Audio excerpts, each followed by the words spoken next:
بداية أهنأ نفسي وأهنأ كل شيء مخلص وكل مسلم مخلص بولادة سيد الأوصياء وأمير الأتقياء الإمام علي بن أبي طالب.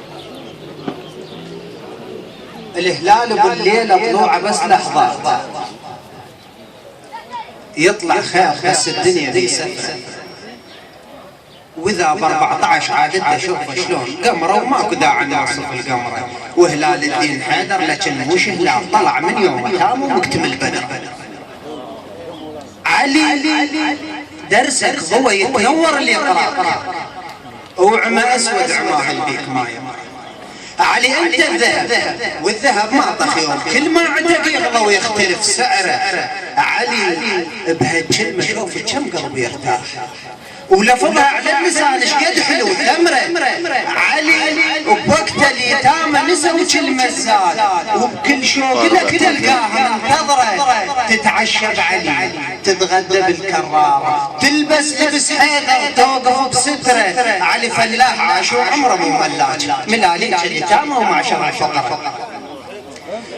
علي بدر وأحد ما وقف الفقار، عزرائيل ينزل ويا كل طبره، اللي يشرد بالحرب ذل مالك الاعذار، بس قدام سيفك ينقب العذر.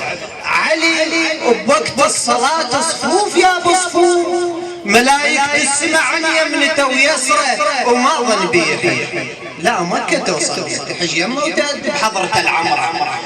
اخذ رسام يرسم راتب الحسنين ويتخيل اوصافه وقدم طروحه، فرشات الرسم صاعد برسمه شلون ومثل شطرك لما رحب شطرة اللوحه. علي لا تحسب علي ايش كسيفه طقوله، الجثث شوف ايش كثر هاليمه مطروحه، مو شرط يموت واحد الفقار منها يشوف حيدر تنخف الروحه. علي زرع، علي حبك زرع ومخضر بكل بيت، سقي ناده لبد ما شاف الملوحه. علي صحراء بيد على الطغاة يصير، وعنبر للفقير من الكسب لوحه. من نكتب علي تاخذنا رجفة خوف، وحس القلم هو تكتب